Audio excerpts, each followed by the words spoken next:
camera on now, Blaine? Okay. Okay. It starts. My story. Hi, I'm Kristen Fiddler. I'm the administrative assistant here at the library. It's a pleasure to work with all of you. Yeah. My story starts like this. When I realized that the Mongolian cops were drunk, I knew it was going to be a long night. Whew. But when I saw that they were also armed, I got a little scared.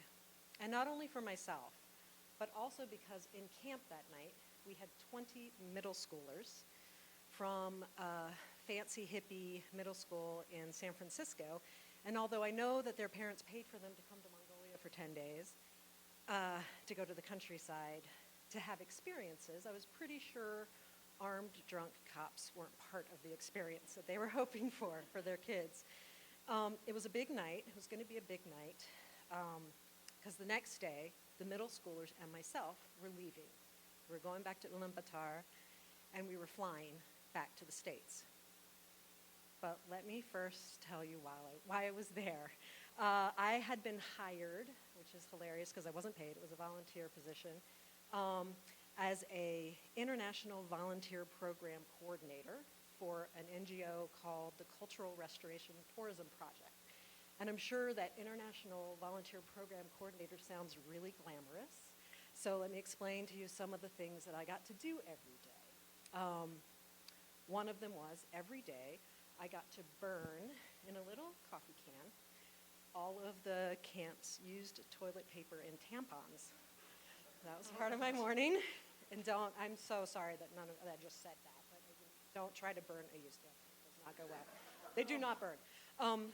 Okay, so that was part of my daily thing that I got to do. I also got to walk around the countryside and collect dung.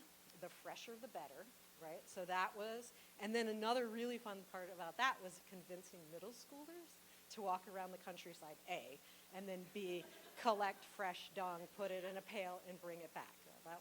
Collecting the dung was easy, convincing the middle schoolers was hard. And then another part of my job there was boiling water, which sounds simple enough, but we didn't have a gas stove, so I had to make a fire. This was in like 100-degree heat. Make a fire on the ground, keep it going all day long. We had this aluminum wok where we would ladle water, and we'd have to boil it for 20 minutes, then pour it out into a cooling thing. Huge process. And especially during the heat of the summertime, we needed to boil water all the time. The Mongolians we were working with could drink the well water, but us Westerners had to have it boiled. So those are just some of the things that I did, and I loved every second of it. I have never been so thrilled to be somewhere as I was for the 2 months I got to spend there.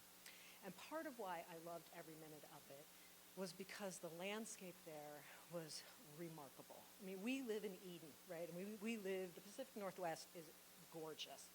And this was the same level of beauty, but a very different landscape with the subtraction of people. No roads, no fences, no power lines, no power. There was nothing in the landscape other than a couple small gers, which is what we slept in, it's a yurt, and the project that we were working on.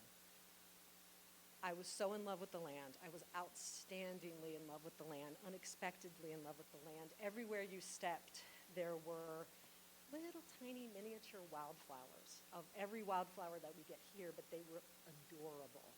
They were dianthus and euphorbias and little tiny larkspur and lupin, and and every step you took, there was this wild thyme that brought up a fragrance. I was so in love with the land. And I was leaving the day with the middle schoolers, so I had spent like my last 3 or 4 days in camp just loving the Mother Rock and loving the Lion Mountain and loving everything. The ground was so precious to me. And back to the drunk cops. So I wasn't in camp when they showed up. I had taken 2 of the middle schoolers up to 2 of the shyest ones up to the Lion Mountain, so they'd have like something that they were proud of, and it was really a lovely hike. And on the way back down into camp, we could see that there were some cars there, and people stopped by from time to time. Stopping by is hilarious because it was like a 10-hour drive from the closest. right? We were really, really out in the countryside. And as we were coming back into camp, like, oh, we had all these things planned for this evening. It was the kids' last night. We were going to have a bonfire. Someone had, like, held on to marshmallows. We were going to have s'mores. So we've been talking about s'mores the whole time. It was a really special night, the last night. It was my last night in camp, too. So there's this, like, oh, my God, we're going to have to deal with whatever's happening. And as we get into camp, I notice that the cops are drunk. I notice that they're armed. I noticed that they're demanding our passports, and you never give up your passport, right? But we had to give up our passports. And when I saw the leader of the NGO, this guy named Mark, one of my heroes, on the satellite phone, I realized, like, oh, this is not good at all. Because we had a satellite phone in case of emergencies. We were all trained in how to use it, but we were never supposed to use the satellite phone. It costs like $10 a minute. Like, do not touch it. Unless someone's dead, and not even then, what are you going to do? They're already dead. Like, do not touch the satellite phone. So when I saw Mark on the satellite phone and our main translator, his face was just pale, I knew, like, oh, man, something is really going down here. But, everything's going to be okay, right? This is all going to work out. We're going to have dinner. I didn't smell any dinner cooking. We're going to have dinner. We're going to have this bonfire. It's our last night. It was going to be so special. And it was, but just for very different reasons. So as everything's kind of escalating with the leader of the NGO and our Mongolian staff, we had about 25 Mongolian staff, I could tell that things were getting a little more frightening because the Mongolian staff and the cops were kind of starting to like fist fight with each other. And what they wanted to do, the cops wanted to take Mark away to arrest him. They weren't going to arrest him there, but they wanted to take him away to Olmendolger, which was like 5 hours away, to arrest him there. And we were like, no, you have to arrest him here. Why are you arresting him? They couldn't really tell us. And then there's the language barrier. We didn't really know what was going on. And when everybody started kind of bruising and, you could see like a gun up in the air, Mark's like, whoa, whoa, whoa, you can take me to Olmendolger. I'll go with you. And Mark got in. The night was falling. There was no dinner. There was no fire. Mark got in one of our Russian vans, a fourgon. And half the Mongolian staff wanted to go with him because they wanted to protect him. And they were going to drive to Olmendolger. And in that moment, when I was standing there with these kids trying to help them to not freak out and trying not to freak out myself to scare them, I realized, like a lightning bolt coming through my skull, that it wasn't the land at all that made what we were doing there so special. It was the people. It was oh my God, my Mongolian friends like Tumorwoltsi and Jijik Mugi and Tom Mugi and Mark. That is why it was such an incredible experience. So that is my story. That's my travel story.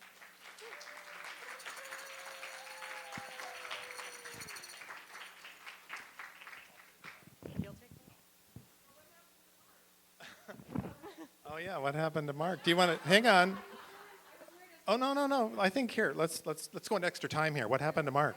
So Mark got taken to Olmendolger, and the Mongolian cops, he was there for about 5 or 7 days. This all happened during Naadam, which is like Mongolia's 4th of July, Christmas. It's like their big holiday, right? Everything shuts down for 5 days and everybody starts drinking. So they timed this to concur with Naadam, which is why we couldn't get anyone from the embassy to help us, all that stuff. But they took him to Olmendolger, 5 hours away. They put him in a hotel.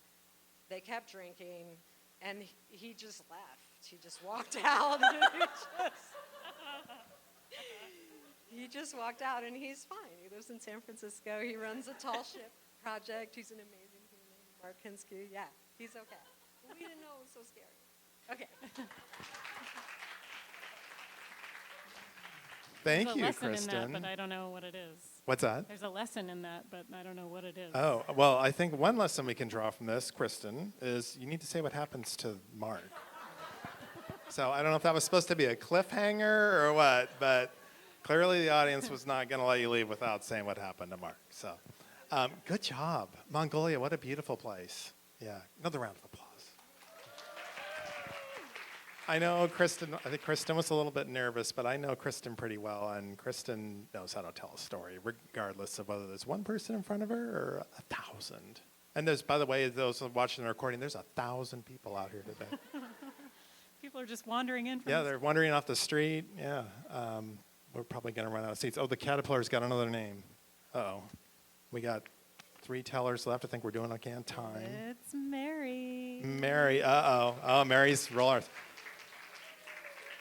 Okay, so come up, Mary, and I'm gonna say to the folks out in the crowd, this might need to come with a trigger warning. A trigger warning, because this might involve Mary's snow commute. Yes, so any of you out there who may have too much trauma still, I know Nicole's got some trauma, Carson has some trauma, so just take a deep breath. We know what happened to Mary, she's still here. So I'm gonna turn over the mic to Mary.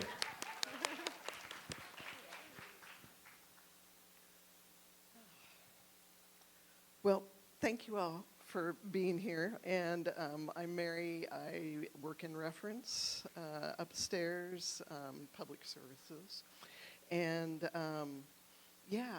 Wednesday, snow day. What a day. I was at work. I worked the evening shift on Wednesdays, and I kept having people say, "We're going home. We're going home. It's snowing." Well, it wasn't snowing. And so I called home and I said, "Hey, is it snowing there?" "Yeah, it's been snowing for 2 hours. We got like 3 inches of snow. You better come home." And I thought, oh man, everybody's going to be leaving now. So I'm going to wait until 7 and I'll be fine. What a fool. I will never do that again.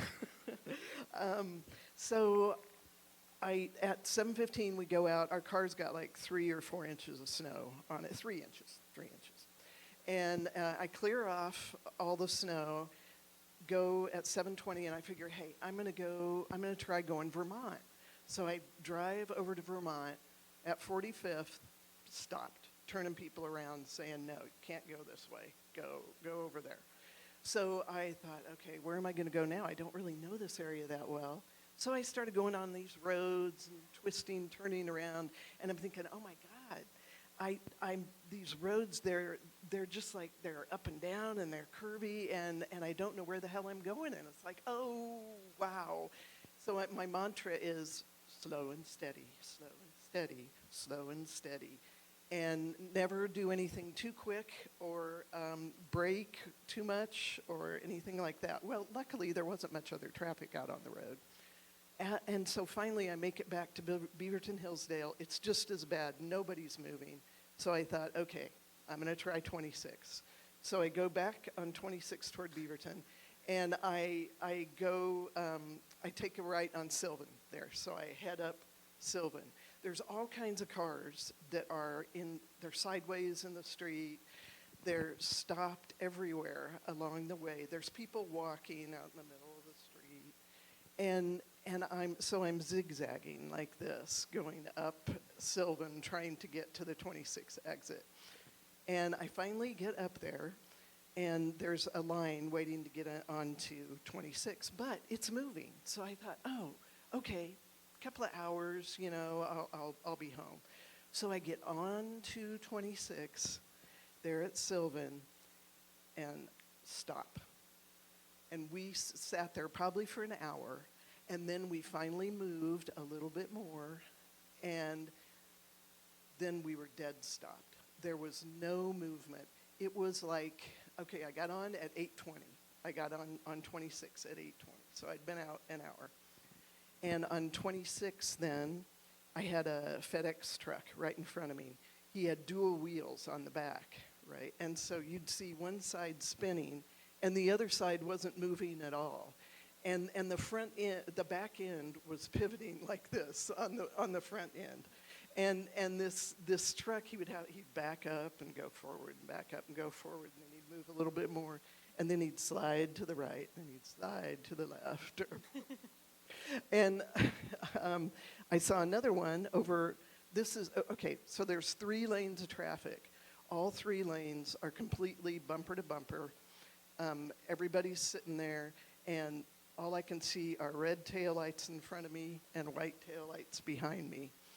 And there's literally hundreds of cars sitting there on 26.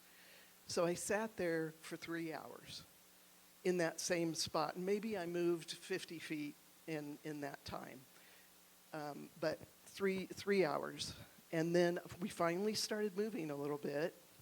And I see these orange lights kind of behind me in my rearview mirror. I said, oh my God, there's a snow plow back there.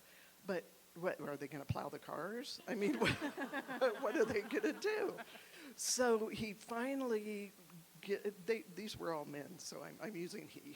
So, but he finally gets to the side of the road, and he's able to wiggle around through the cars. And meanwhile, I get way over to the left side of my lane, and I'm sure that the person in the middle lane I was in the right lane. Is thinking, what are you doing? Are you freaking out? Get away from me. But I was trying to let that sand truck get in front of me. So it was a snowplow sand truck. Of course, the plow was up, but the sand was moving. So he gets right in front of me, and then I as quickly as I can, get back behind him. And I said, okay, I'm staying with this snowplow or this sand truck no matter what. And so I was following him. So we'd go 6 or 8 feet, stop. The little sand thing would be going, and then it would stop. And so I'd sit there, another 6 feet, and stop. Well, at least now I had a little sand under me. People were getting out of their cars, and I'd see them flailing their arms because it was so icy that it was dangerous to walk on the highway.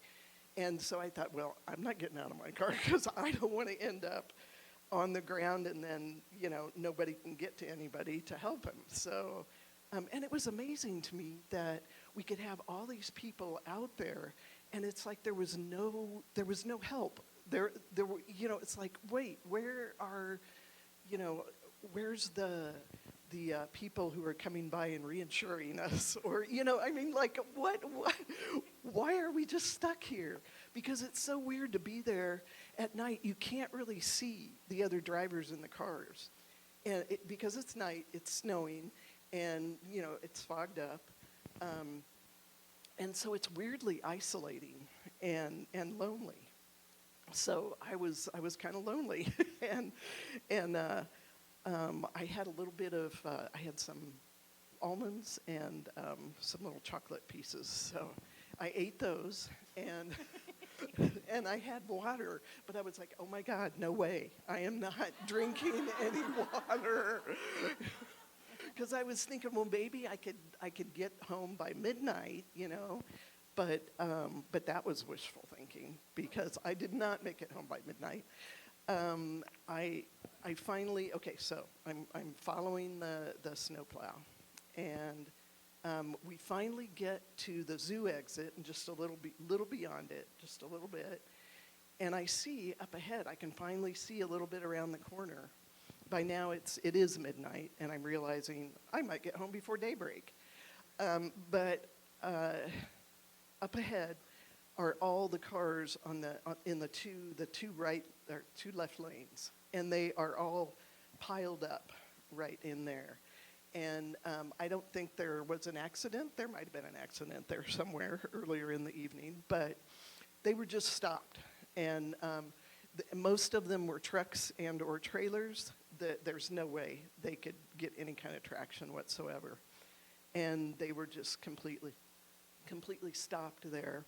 And so there was one lane getting through. And so all of these hundreds of cars are funneling down into one lane. And that's what was taking us hours and hours and hours. Because as I got closer at about 1:30 in the morning, I could see there was one, I think ODOT worker, who was out there in that far right lane, helping people get through. There was one van that was like 5 or 6 cars in front of me that was completely stuck, and he was like hitting with a shovel, the ice underneath it, trying to make it so that so they could go. And so they finally made it through. But then I made it through, and I followed the sand truck to about 12th, and he went around to go back to do it all again. But I went home, went across the Hawthorne Bridge, didn't have any problems. Walked in my door at 3 a.m. 3 a.m. That was 7 hours and 40 minutes, give or take. And so I ran in there. I took off my coat and everything, threw everything down. I went into the kitchen, opened the cabinet, grabbed my bottle of vodka, and I got a juice glass, and I filled it up, and 3 gulps.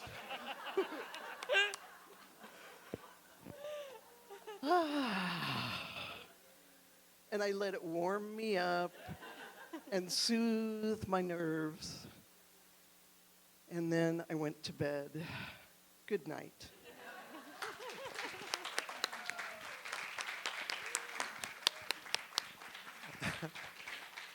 Thank you, Mary. I love how I grabbed the bottle of vodka. I grabbed my bottle of vodka. It's got your name on it. Don't no one else touch it. Oh, Mary, yeah. So, you know what's funny? I have to do a little addendum here because, my little short story was I left about 4:30 thinking, because we've seen this story before multiple times at the library, especially us East Siders, and there's been a couple times we've been able to just leave early, just in time enough to surf that wave and beat the traffic. And I thought, well, maybe I can do it. Left at 4:30. Took me about an hour to get to Hillsdale, which is kind of where that's halfway home. And I'm like, this is not good. And, at that point, I still had traction and everything, a small car, front-wheel drive, not a great snow car. And I'm sitting on this slight incline in the right 2 lanes going, right lane, and the car in front of me just gives a little gas and goes sideways. And I'm like, oh. I've still got, a quarter mile to get. If I can get to the top of the hill, maybe I can get home, but that's not good. I give a little gas, I go sideways. And it's like, oh, okay, this is not going to, I cannot, and I just had back surgery. It's like, I can't walk. I cannot get stuck. So, the traffic gods were smiling. In the left lane next to me, the person was sagging back. There was like a car and a half length, and it's like, I need to turn around. And I don't even know if I can turn around. We'll see. So I gave it gas, and it kind of started to go sideways. I got sideways. I'm like, please don't let me get stuck because I'm going to be the idiot who blocks everyone else. And I got there. I had to wait because there were cars coming the other way. And I gave it a little more gas, and I 180'd it in the other lane. And I just hightailed it back here. And I have a brother-in-law who lives over by the branch. And I tried calling him, and he hadn't answered. But he finally picked up the phone, and he was home. So I drove down there, barely got down there. He lives where the Walmart is. I got in the Walmart, bought a chicken, bought some veg. He had the wine, ran up there. We made dinner, drank a bottle of wine. And then, at this point, I'm like, Mary, I'm texting her, and she's like, I'm on 26 and not moving. And so we get on. We're like the traffic helicopter. We're on, we got the ODOT cameras on the computer, and we're looking at it. And you can see 26. All of the lanes are blocked at the zoo camera, and then the next camera down, you can see all these cars up against the median, and you can see there's no motion, but you can tell that there's one lane getting by. So I'm talking to her, you can do this, Mary. And, I said, don't go near the Ross Island Bridge. If you can get through that, you're home free. Get on the surface streets, because by then all the roads this was midnight. Everything on the other side of the river was green because there was no traffic, and I knew she could get there, and she did. And she made it home, and thank goodness. Yeah, she weren't completely alone. Anyway, I had to throw that in there. I have a couple of little snippets from Oh, my commute yeah. home, which took about as long as Mary's did, also to the inner east side. And the 2 experiences that I had were I was stuck not moving on Highway 10 for so long that I played a board game against myself in my car. And one of my old coworkers from OHSU walked by. And I rolled down the window, and I was like, Bart! We had a nice little catch-up. I know. Yeah, there's a lot of stories out there. So anyway, I think we're done with the snow for this year. The caterpillars got a name. We're down to 2. And then there were 2. Maria. Oh wait, no, that's right. We still got Maria. Where's Maria? Yeah. And we got 3 to go. Okay. My math is terrible. Come on up, Maria. Okay, I'm going to start being more of a time Oh yeah, okay, czar. yeah. And you know what? You can use the rattle if they don't see the caterpillar. Just give a little shake. Of the Oh, I use the rattle on Mary. Okay, okay. Hello, everyone. Please be gentle with me. I'm not a storyteller, so I'm Maria. You all know me. And, I work at Access. So my story goes back, probably started 8 years ago when I saw the movie The Way. If anybody has seen it, you know what I'm talking about. It's about El Camino de Santiago. It's Martin Sheen and his son, what's his name? Emilio Estevez, yeah.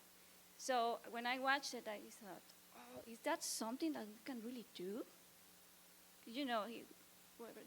All people who know me know that I'm a walker. I love walking. So I started searching and investigating and training and saving. So it took me 8 years to finally do El Camino de Santiago last September. It was about 500 miles, right? So my flight to Madrid, I flew from here to Madrid. The flight was wonderful, no problems. Then from Madrid, I took another flight to Pamplona, a little delay, but no problem. And then got to my starting point in Saint-Jean-Pied-de-Port, which is the border of France and Spain. So I got there to my hostel, or we call it albergues, and I got there. I got introduced by the hostess, and I got to my room, and I look at the rooms like 20 beds there, So I had to share the room with 20 other people who I've never met. But I just got there, and hey, hello everybody, and everybody introduced themselves, and so it was very, very nice to meet all those people. And that night, I just rested. I was so tired, so I spent another day in San John because I wanted to, jet lag and all that, so I wanted to rest. And the next day, okay, let's get ready. And the hostess of the albergue did a very nice ceremony, like a blessing for the pilgrims. It was wonderful. And around 7:30, I started working. So, okay, started walking, and then I see this little lady coming my opposite direction. I had my backpack. It was about, I would say, 10, 12 pounds. So it wasn't that heavy, but, So, okay, let's see how it goes. And then I see this little lady. And on my backpack, I had a little Mexican flag. So she was going on the opposite direction. I said, Buen camino, because that's a greeting that we say to each other, the pilgrims, Buen camino. And she looked at me and said, Buen camino. And then she passed me by and then she catch up with me. You are from Mexico, right? I saw your flag. I said, yes, I'm from Mexico. Me too. And then, are you from, am I going in the right direction? She asked me. I said, no. You are not going in the right direction. So follow me. Let's walk together. So we walked together the whole way. Wow. It was so nice. And so we talked and everything. So we got to the next albergue after, 4 or 5 hours of walking. So we made it. And so we got to the next huge, beautiful albergue. And there was more people there, new people that I didn't see in my previous albergue. So dinner time comes, and this is big dinner, tiny room. And this albergue, there's nothing else, just this huge albergue and a little terrace, but nothing else. And, it's the Pyrenees that we had just climbed. So the view, the sights were just beautiful, at the evening with just the sun coming down, oh, so beautiful. And so we spent the night just looking at the sunset, and then it was full moon, so at night, so, oh, it was so beautiful. And then dinner time came, and everyone was there in the dining room. And the hostess tells us to introduce ourselves, and why are you, and telling where we were from, and why we were doing El Camino. And everybody there. And then at the end, he said, well, try to remember who these people are, because this is your Camino family. So you're going to see each other very often, probably not for days, but you're going to be in the same albergue the next week, or you're going to see each other, you're going to walk together sometimes. So remember, this is your Camino family. And that's what it was. I mean, I saw many people that I met at that albergue, and we walked and we talked, we shared a lot. So at the beginning of the Camino, we have to go to an office in St. John to get our passport. This passport, so you have to take it with you, and so you have to have stamps. So for each albergue that you get to, so you show that at the end of the Camino, and they give you your Compostela, your certificate. So that lady told me, don't go this way. When I got my passport, that lady told me, don't go this way because it's very, she showed me a map, said, go to the right, don't go to the left because it's very dangerous. Okay, but, just, and this is the area that you need to be careful. So the next day after the second albergue, I kept going. And then I was walking by myself by then because, you have to have your own Camino. So you go to your own pace. And so I get to a point, and I saw signs one way and the other way. And both were for the same. So one said the name of the city we were going to go to, and the other one said to the arrow that you have to follow. So, okay, which way do I go? And then I saw a guy, go that way. So, okay, I took the left one. So I looked, and oh my God, I'm done here. That goodbye, cruel world. That's. Yeah. So I went like really, really slow. At some point, I just had to sit down. I was, okay, what am I gonna do? And then I saw these people coming like, no effort at all. And I'm sitting there, and one lady said, are you okay? I said, yeah, but this is very steep, very, very steep. I said, yeah, you are going the way that they told you not to go. Yeah, I realize that now, right? So finally, slowly, but it took me like 3 hours to go down the mountain. So finally, I made it to the next town, and the rest was easy. Was, well, not easy, because you have to, but, walking like 14, 15 miles a day, go to the albergue, take a shower, have dinner, go to bed. And next day, same way all over again. But it was a wonderful experience because, it's all the people that you meet, all the people that help you, all the people that you get to help, all the sharing, because you share that room with a lot of people, like people you've never seen before, people from all over the world. So you get to share who you are, who you really are, because there's no, it's, you're free there. There's no judgment for anything, so you can be yourself, and you can know yourself better there because you know your strengths and your limitations as well. So it was beautiful, beautiful experience.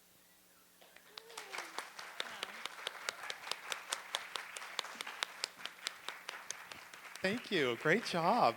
Great job. You are a storyteller. Yes, you are. She just found out she's a storyteller. Thanks, Maria. What a juxtaposition to Mary's story, where they're all trapped in a car. Everyone's trapped in their own cars, and oh wow, that sounds fantastic. How are we doing on time? I feel like, oh boy, where are we? We have about 9 minutes left. 9 minutes. How do you any idea about how long your stories are? Will you be able to do both? All right, let's squeeze them in. And I think there's a little bit of slop time, right? So if you need to leave, leave early. But let's do it. Let's get them in. Mackenzie. Mackenzie. I talk too much. I'll try to keep it short. Okay, who here calls himself, is a runner? I know we have some runners here, so don't, yeah. Okay. Who here hates running? Whether they've been and they hate it, or they're like, nope, I don't even want to try. Yep, okay, great. Okay, so if you might know, I am a runner. I talk about it a fair amount. I wasn't always a runner, believe me, okay? There was a reason that I did swim club and swim team when I was in middle school and high school. I was like, land sports, not my thing. Our swim coach, I think one time tried to have us do running as cross training. It's like, nope, I hate this. Get us back in the pool. I got tendonitis in my shoulders from swimming, and so in undergrad, I was like, I'm gonna try running. It's a free sport, right? People do it. Down the street, shin splints. Nope, I hate this. Never again. I hate it. Years, let's say 10 to 15 years ago, my brother started doing triathlons. This is my older brother. He's 4 years older. And our family can be a little bit competitive with each other. So he started doing triathlons. And my sister, also a swimmer, I think she was also running during that time. And in my head, here I'm thinking like, oh, the three of us, we could do like a triathlon relay. That'd be pretty cool. That'd be like a cool siblings thing to do. I moved out to Vermont, and while they're still here, my sister does a triathlon with him. Not a relay, like they both do the whole thing. So I'm like, cool. I'm just a swimmer. And now I need to do a triathlon, clearly. So I was in Vermont, and then I was in Pittsburgh for grad school, back to Vermont, and then while I was in Vermont, I started running, and I didn't hate it. So I was like, oh, this is cool, this is great. I don't hate it, I love it. So I was running in Vermont, I moved back to Oregon, and I actually, my brother and I moved in together and lived for about a year together. I got a bike. I hadn't been on a bike since I was maybe 10 years old. My mom made us kids ride bikes while she ran because she couldn't afford a babysitter. So once I could stay home, I was like, never biking again. This is terrible. I hate it. As a kid, I hated like strenuous physical things or sweating or a lot of things. Anyways, so I'm back in Oregon. I'm living with my brother. We're living together. I've been running. I buy a bike. I start biking, and I feel pretty good about the swimming. I'm like, I don't even really need to train for the swimming. I'm not concerned about that. If anything, I just need to do what's called like block training or brick training, where you do some of those things together. Usually like two of those things together. So I do my triathlon, hardest thing I've ever done. And I was like, do I want to ever do this again? And then since then, I've like, no, I don't, no, one's enough. And there's a different lengths of triathlon. So I did what's called a sprint triathlon with my brother, where it's, I think about 500 meters or 500 yards of swimming, and then roughly 10 to 15 miles on your bike, and then a 5K or 3-mile run. So that's what we did. I did what's called the Beaver Freezer down in Corvallis. Never doing one again, and I'm fine with that. So to get to the competitive part, my brother is naturally just like physically capable at any sort of fitness thing that he does. He was never a swimmer. That was mine and my sister's thing. He did it, and he was good at it, and I was like, I kind of hate you for this, but whatever. So let's see, fast forward to right before COVID. I was training for a half marathon. That didn't happen because COVID. And my brother and I, with some friends, we signed up for, I want to say, like 8K, 10K trail run out by Silver Falls. And my brother, who had just had a baby and hadn't been running in a while, certainly not consistently, and I had been training for my half marathon, and he was like, oh, you're going to beat me. Like, you're in much better shape than I am. And I just kind of was like, probably not, though, because you're physically just, like, more capable than I am. So he was convinced I was going to beat him. Lo and behold, I did not beat him. I was at the, like, pretty much the very end. And I'm okay with that. It's totally fine. So, yeah, that's how that race went. And then COVID happened. And then a year ago, me, my partner, my mom, and my brother, we do this 5K down by Corvallis. It's another trail 5K. And again, my brother and I are kind of like giving each other shit about like who's going to beat the other person. And I reminded him, I was like, we did this last time, you still won.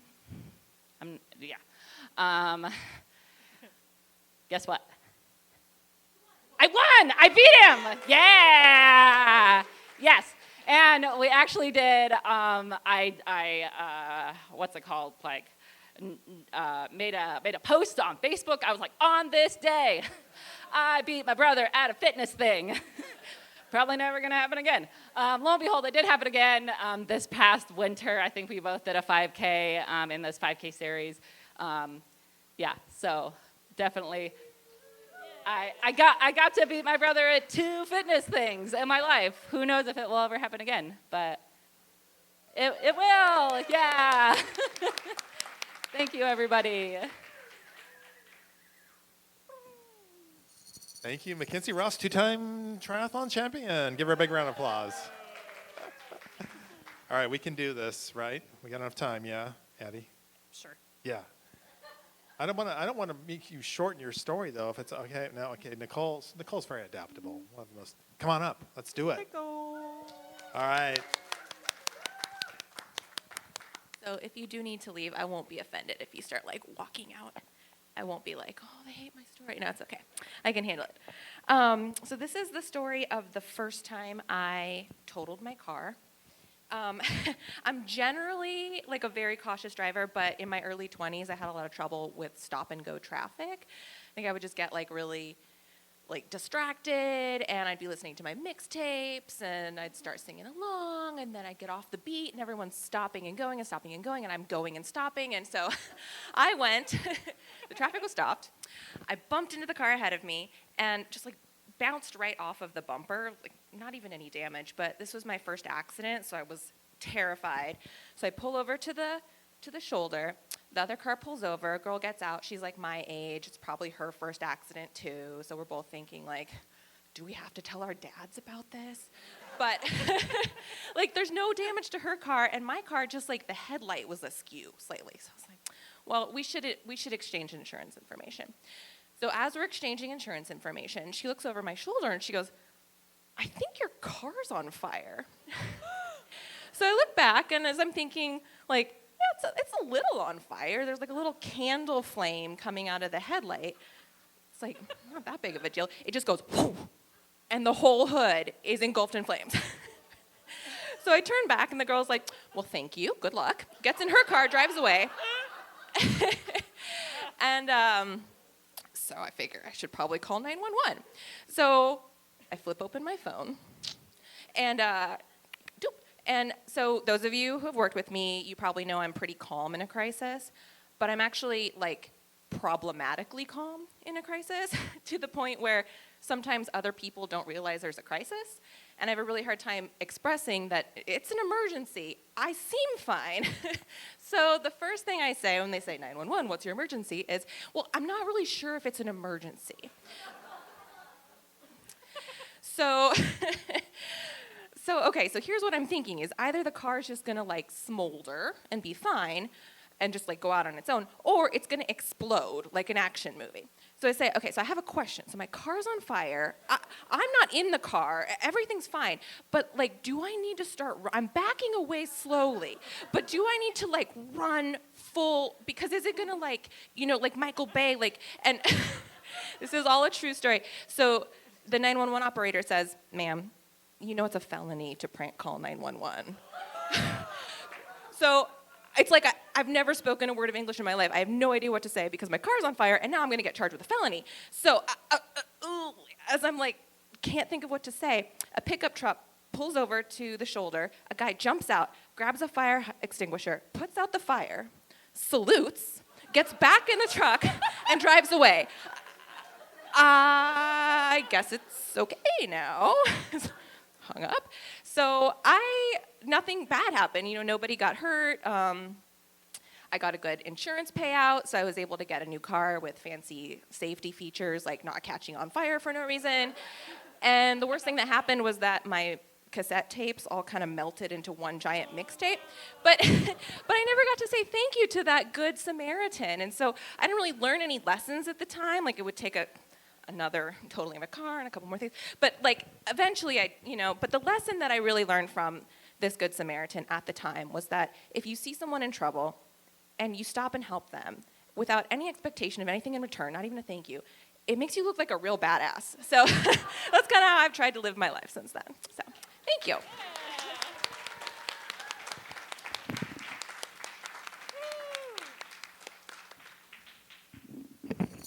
Fantastic. Let's give these, oh man, that's incredible. You tellers rocked it. You're better than the people who come to these. Question for Nicole. Question.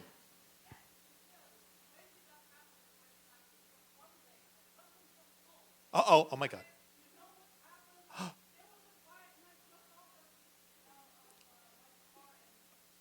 Okay, sorry. Question is, when and where did it happen? This is for the camera. On Valentine's Day? No. When you said.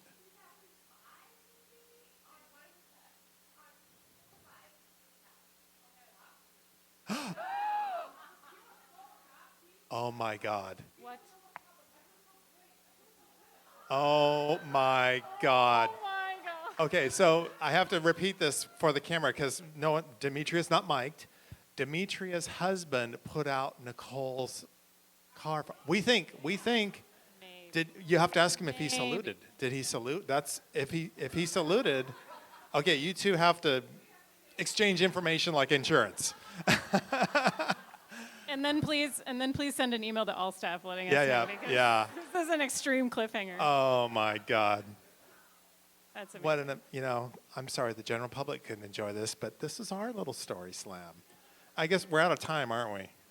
We're so out of time. We're so out of time. Thank you for coming. I'm glad you got the morning session. I'm going to go turn off the camera.